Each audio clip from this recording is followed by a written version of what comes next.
Aray. Magandang hapon po sa inyong lahat. O bakit nawala yung mga reporter sa harapan? Prosek na to eh.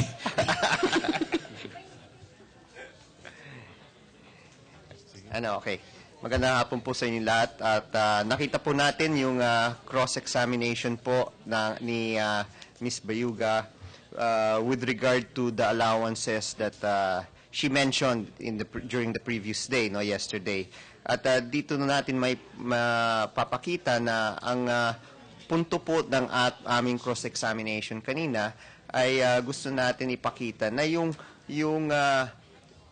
allowances pong yan ay hindi pwedeng pansarili o gamitin pansarili ni Chief Justice. Dahil yung allowances pong yan ay para sa opisina. So that's clear. And if you would look at the statements of Justice Cuevas when he was being asked by Senator Trillanes, tinanong ni Senator Trillanes, ano ba yung purpose? At doon natin makikita na gustong ipakita nga ng depensa na meron pong kakayahan na makabili ng ari-arian si Chief Justice. So you could see na itong allowances nito seems to be they're looking at as their salbabida, para ma-justify yung pagbili ng iba't ibang mga ari-arian sa kanyang SALN. So, yan po yung nakita po natin sa testimonya po at sa mga tanong ng ating mga senator judges kay Ms. Bayuga. So, if there's any questions or if my colleagues would like to. Dagdag lang po bago tayo tumanggap ng mga tanong, Napansin namin at tinanong po ni Senator Trillanes ito, mukhang ang sinasagot po nilang aligasyon ay yung 2.4. Naalala po natin yung 2.4. Hindi na kami pinayagan magpresenta. Yung 2.4, ang pinag-uusapan po doon yung tagong yaman. And yet, yung sagot po nila ay sinasagot po yung 2.4. Bakit po? Di tayo nakakasigurado. Let's remember that yung 2.3, ang aligasyon po ay hindi po isinapubliko o dinisclose ang kayamanan niya sa SALN. And yet, ang sinasagot po na hindi tagong yaman yan. So let's just take note of that. Tsaka dagdag dun po sa sinabi ni Rep. Tanyada, klaro din po na hindi alam ni Mrs. Bayuga kung paano ginagastos ni Chief Justice yung kanyang kinita na 21 million o binigay sa kanya.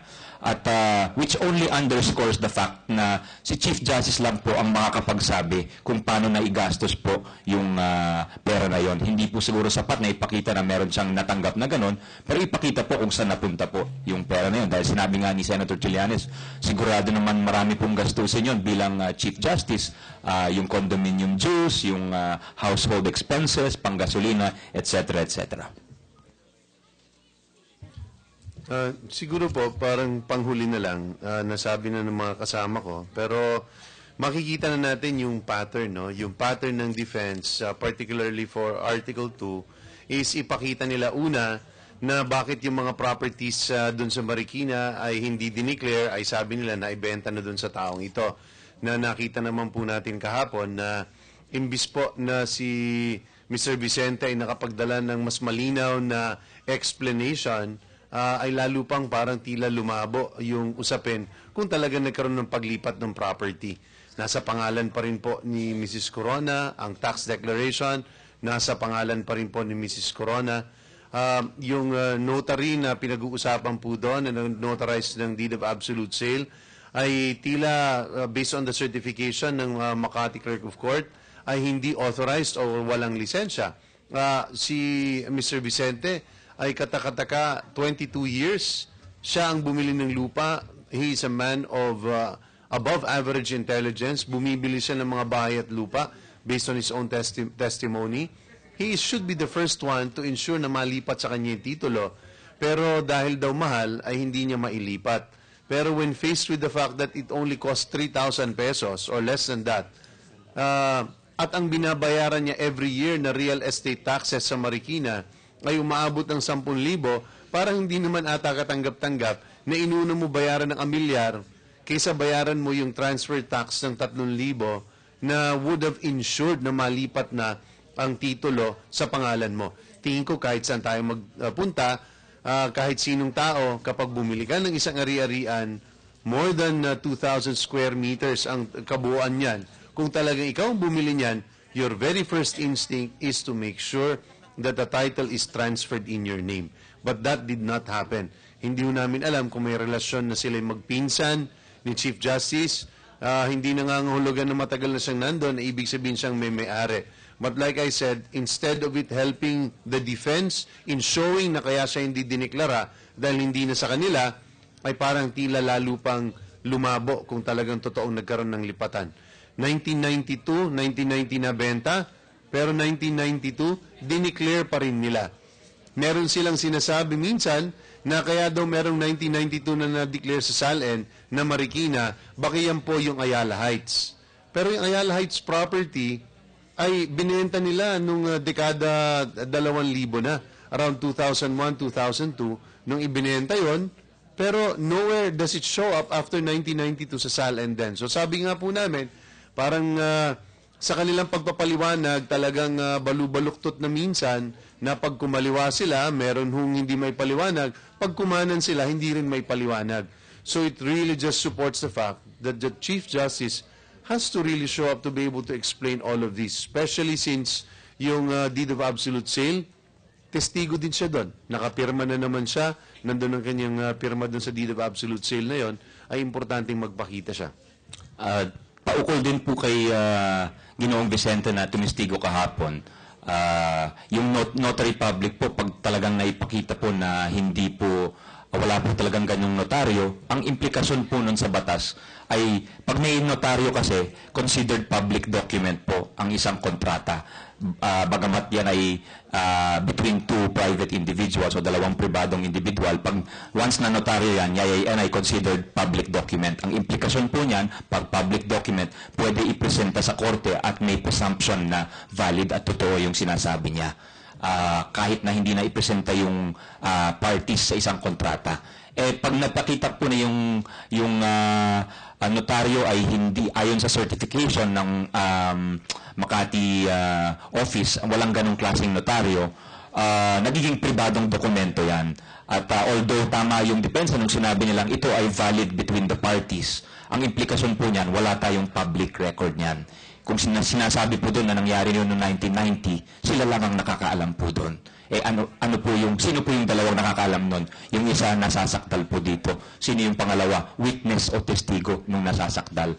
Kung doon naman sa testimonya, kung baga hindi corroborated po yung testimonya ni Ginoong Vicente. Sa totoo lang, madali pong i-corroborate yan kung totoo talaga yan. Kung talagang siya ay binili niya yan noong 1990. Pwede nilang ipresenta yung broker dahil nasabi na may broker ho. And yet, ano po yung sinabi ni Mr. Vicente, hindi niya maalala kung sino yung broker. Sabi niya si Mrs. Tapos hindi niya maalala. Yung witness, tinanong sa kanya, may dalawang witness. Yung isang witness, si Chief Justice Corona. Yung isang witness, Regina something, di ba? Hindi maintindihan yung sulat. At sinabi ni Ginoong Vicente, hindi na niya maalala. So, kumbaga, what do we have? We have the testimony of one witness, the buyer. We have and who is the other party to the transaction? It is the one who is being sued. Yung nasasakdal mismo. So para ano yung motivasyon nila? Siyempre, ipoprotektahan nila yung sarili nila. No? So wala tayong independent verification na talagang nangyari yun noong 1990. So yung sinasabi ng depensa kanina sa kanilang press con na, ano yan, noong 1990, naisip ni Chief Justice na ma-impeach siya? Hindi nga, kasi pag simulated yan, hindi natin alam kung talagang 1990 nangyari dyan eh. Kung hindi valid po yung notaryo, hindi natin alam kung talagang nagkaroon ng kontrata noong 1990. Panghuli na lang po siguro, pagdating doon kay Mr. Vicente, naobserbahan din po at na-report na si Mr. Vicente po ay nagpunta rito sa Senado, hinatid dito at sinundo ng isang sasakyan na ang plaka ay SEJ 953 na na-validate na po namin is registered. It is a Toyota Camry 1996 model beige na ito po ay pagmamayari ng Supreme Court of the Philippines, Padre Faura Street, Ermita, Manila. Now, sa amin po, importante yung ganito dahil parati po namin sinasabi, certainly the Chief Justice is entitled to his defense and in fact, he has lawyers already defending him. But it is important, just like any person who is a respondent for a case pursuant to the performance of his public functions, you cannot use the resources of your office. So the fact that this matter or the resource of the Supreme Court is being used to ferry witnesses to and fro, I think smacks of some violation pertaining to the misuse of government funds when it comes to that. There's a huge difference as far as we are concerned, because the House is performing a constitutional duty. We are effectively the prosecutors, or like fiscals. So as fiscals, in a sense, we are entitled to do that. But like I said, it brings to the point again that really it's high time, I think, for the Chief Justice to think about seriously to insulate the Supreme Court to go on leave. I think that we've been making this call not to weaken him or anything to that effect, but effectively it is to insulate the other members of the Supreme Court so that they are not accused of any bias, that they are in fact performing their functions normally as expected of with integrity, independence, and competence, and absolute probity. So ito po, parang nakakadagdag po sa mga pagdududa na baka nagagamit po ang Korte Suprema at ang kanyang resources pagdating sa personal na pagtatanggol at defense ni Chief Justice mismo. Sige po. Sir, doon na po sa trial kanina, observation lang, assessment doon sa ano ba napatunayan ng prosecution doon sa mga naging pagtatanong sa cross-examination po sa testigong si Araceli Bayuga? Ano yung mga mahalagang puntos na kagaya ng yun? sinabi nga po natin kanina, ang punto talaga na gusto natin ipakita doon, na yung allowances po ng ating punong maestrado na tinanggap po niya ay hindi po pwedeng gamitin, no, sa kanyang pansarili. Yun yung whole point ng cross-examination kung titignan ho ninyo. Kaya iniisa ng abogado yan kung ano itong ibig sabihin nito, kung yan ba ay considered office expense, representation, etc., etc. At ito ay lalong pinatunay sa pagtatanong po ni Senator Trillanes kay Justice Cuevas, no? Dahil gustong sabihin ni Justice Cuevas na may kakayahan si punong maestrado Corona na bumili ng iba't ibang ari-arian. Ngayon, ang tanong, yung kakayahan ba yan ay dito kinukuha sa allowances na dapat hindi ginagamit sa pansariling interest? So, yun yung kwento. Panghuli okay, yung hindi income, andito na po yung mga centers natin, hindi niya po pwedeng, in their attempt to bloat their income para palaking 21 million, merong 780,000 SC Christmas allowance. Binibilang nila na ito daw ay salary or bahagi ng income. Nakasulat mismo sa ebidensya nila, it is a Christmas allowance meant to augment expenses for subsidy of SC cash raffle and donations to charitable institutions. Dalawang items po yun, nag-amount po ng 780,000 at saka 840,000. Hindi po ito sahod. Ito po ay pwede lamang gamitin ng Chief Justice for a given purpose sa sarili nilang ebidensya. Ano po yung purpose? It is intended as to augment for donations to charitable institutions. Unless charitable institution po yung Bellagio, hindi po pwedeng gamitin ito. So ang point natin is, what you only count are actual salaries.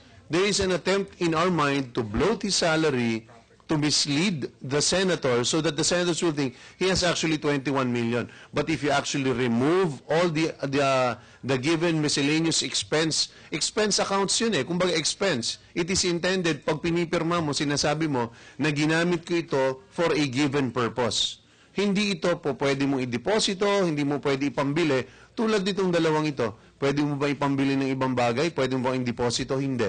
Pwede mo bang gamitin? So all in all, sa rough estimate namin so far, ang pwede lang niyang mabilang na talagang compensation na pwede niyo may uwi, cash gift, etc., ay nag-amount lang ng a little over 12 million. So as to the rest, those are all part and parcel of expenses na kabahagi ng kanyang trabaho. Po, thank you po.